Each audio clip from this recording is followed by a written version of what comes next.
What's up, super players? We got Ryan running Sin Shenron out here at Comic Kings. Yeah. Trying to get that new Sin Shenron foil or promo. You want to show that new secret rare? Yeah. So we're using the Sin Shenron secret rare. Look at that, everybody. Go support your locals and go pick up this bad boy. Great card. And since he's playing Sin Shenron, we got to see that spicy deck from Ryan. Yeah, so starting off, I play 4 1-star ball. It's the main card for the engine of the deck. It allows you to bring out the 9-drop as early as turn 2, which just gets pretty degenerate, and then it allows you to just reset your combos once they try and remove it off the field. Yep, once that 9-drop is out, it's almost impossible to get rid of. Yeah, the only thing that really is like red can attack into this, but like no skills can actually get over it. So like certain red decks are annoying, but like other than that, it's like impossible to remove it. 2-star, this is good versus like Unisons because like you can bring out the Hazy boys, and like the Hazy boys are better at pressuring Unisons because you can get multiple attacks on them. Like the 3-drop, you can go into the 4-drop and do 3 tokens for the damage. Dang. So you can get like Zeno off the board on turn 2 if you want. Oh. So 4 Hazy boy, this guy's incredible.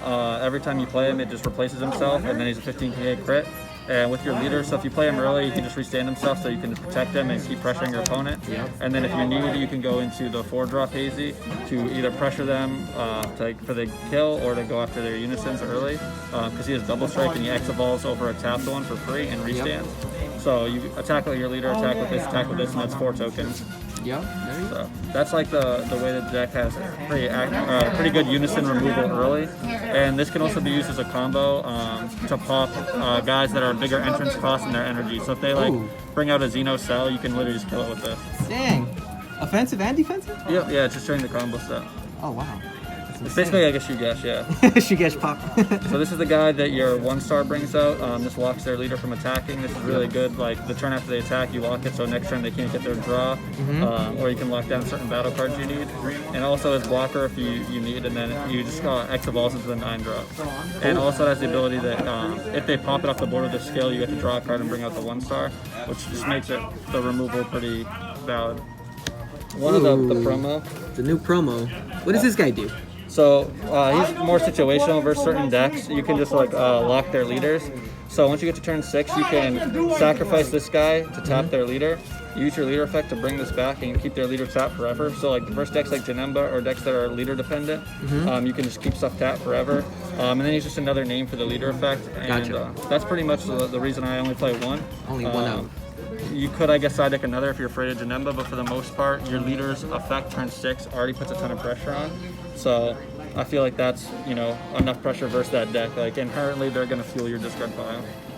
Ooh, here we go. The big boss monster. Yeah, 4 of the 9-drop. This guy's insane. Once you bring him out, like if they remove him, you just draw 2 cards and restart the chain. So every time my opponent removes it, I'm like, okay, my hand just refilled, and I'm just going to bring it back out. And then once you get late into the game, like you can have one of these out and you activate your leader effect and bring on a second one, and it gets silly. It's just too much pressure. And he's a revenge blocker. Yeah, and when your leader restands, especially on the backside, when you restand your whole board, like you can just apply a ton of pressure and just restand it like 8s pretty much. So it gets pretty ridiculous once you get to the late game.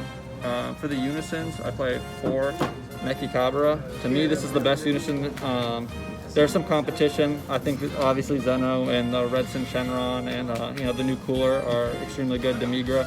A lot of the Unisons are really powerful, but this is my favorite one. For this deck, it's insane, and it just allows you to control the pace of the game. You can use it as a blocker and then tap something else down. It can trigger your Bergamo, which I added to my deck. And then its -4 ability has won me multiple games by just stealing their boss monster after they summon it, and just killing them that way. Because I can steal their boss monster, and if it's versus certain colors, I can even crack it into myself. So this card is just insane for controlling the game. We play 4 Zarbon. Nice. This is to restand the 30k blocker.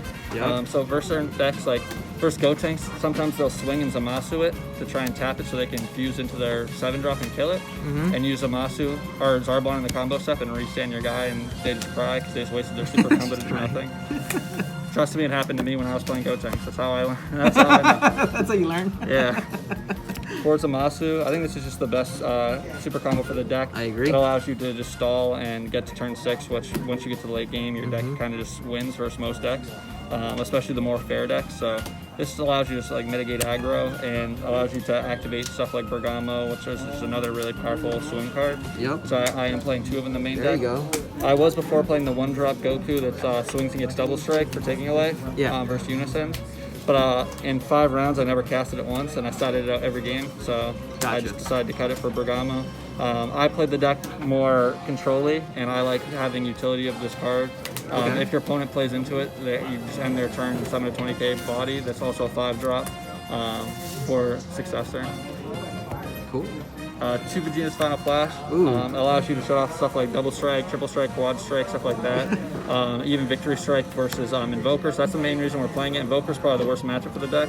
And this is another answer for Victory Strike, which you pretty much need to see 3 answers or you're getting Victory Strike on 5. So we play 3 Nimbus. This is another answer for Victory Strike. Slow them down. And then versus other decks, it can just mitigate the pressure if you need.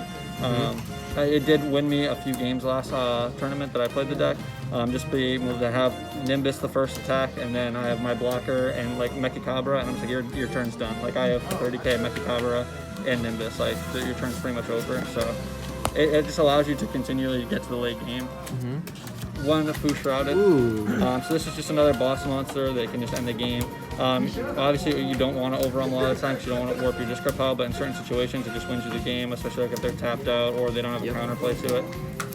But like versus stuff like blue, you have to be like a little weary because like the Trunks counterplay is amazing versus that. Play 4 Vegetas. This may get cut down to 3 just because you do have a 4-drop Unison, not a 2-drop, so it's not as active earlier in the game. But this is another answer to Victory Strike because you tap it with a counter, not an auto. So it comes into play tap. So this is just another answer, which is the main reason we play it.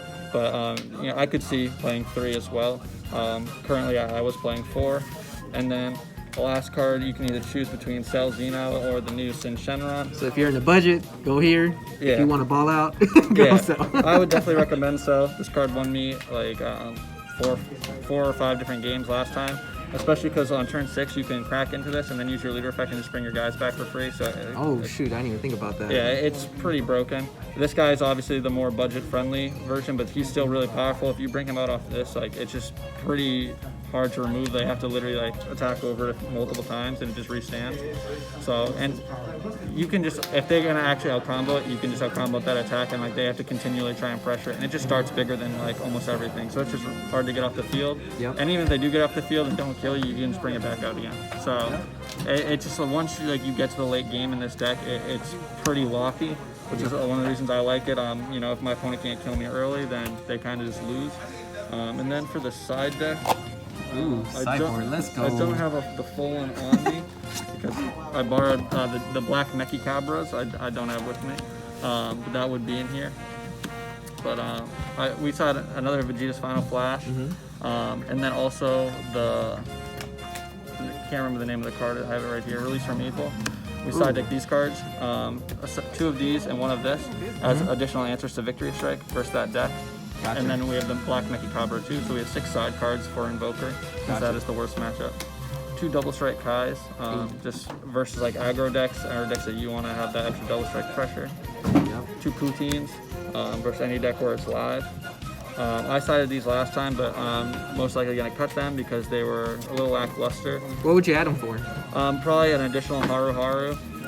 And then we played Mira Assault from the Skies as an additional card to pressure versus decks like Green Gohan and stuff like that if you need to kill them on the crackback. But I sided this inverse Cell Surge, and it just didn't seem like that impactful to the game. Maybe after a few more games of testing, it may prove to be worth keeping in the side deck, but right now I'm a little iffy on it. And we had 2 Haru Harus. Bring me back Haru Haru, man. This card's insane right now. I'm probably gonna put 3 or 4 in my side deck because versus yellow decks, it's just a free attack on their Unisons and crit. Yeah, and it also basically restands an energy. Once you're on turn 4, it's a +1 energy, which is just amazing. You can just play a 1-drop, play this, restand all 4 energy, and have more energy. Play Mechicabra and Awaken. So it just allows you to extend your plays, and it's just a free attacker. Since this card came out, I said it's amazing, and I'm just going to continue to play it. I'm glad that it's seeing a lot of side deck play right now. For sure. And that's pretty much the base of the side deck. The card counts can change, but that's pretty much the utility that we wanted to access. More Unison pressure, and then more Victory Strike answer, since that's the worst matchup. For the most part, versus most other decks, once you get to the late game, you kind of snowball it with your leader effect. Even versus blue, if you use your leader effect and they trunks, you just drew 6 cards, and that's fine. They discard a card for you to draw 6. And if they attack, you just crown ball 6 of them away and do it again next turn. So that's insane, dude. Yeah, so like pretty much versus any deck, I found like ways to play around their answers. Like it does, you know, if you need to kill them that turn, the trunks are still annoying.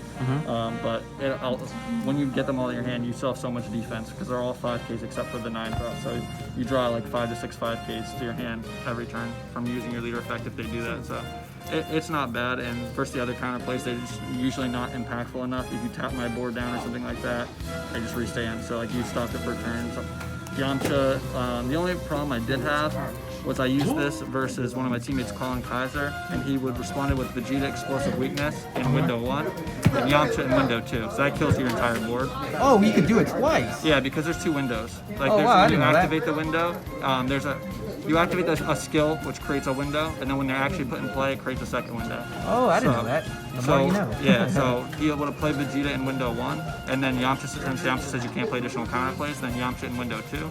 And Vegeta kills everything but the 9 drop, and then Yamcha kills the 9 drop. So that's the one way to actually like answer this for a full turn, but that's still putting 2 cards into your opponent's hand. And 3 energy, and they have to have a Unison on board with 2 tokens in red. For sure. So, but you know, there are some situational plays where they can, but for the most part, your leader effect just ends the game. Cool, for sure. And there you guys have it, guys. This is from Ryan himself. Go support your locals and pick up this amazing Secret Rare Sin Shenron. And any shout outs you want to give out, man? Yeah, shout out to the team, True Duelists, Daylon, Jordan, Imani, the boys, the Canadians, all the homies. Shout out to Comics King, great local. Shout out to Mike, the TO here. You know, since moving to Virginia, this has been, I guess, you know, my spot now. So, you know, shout out to them because they always run good events. Cool, and there you guys have it. So, from Yusuf Plays and Ryan, y'all stay super.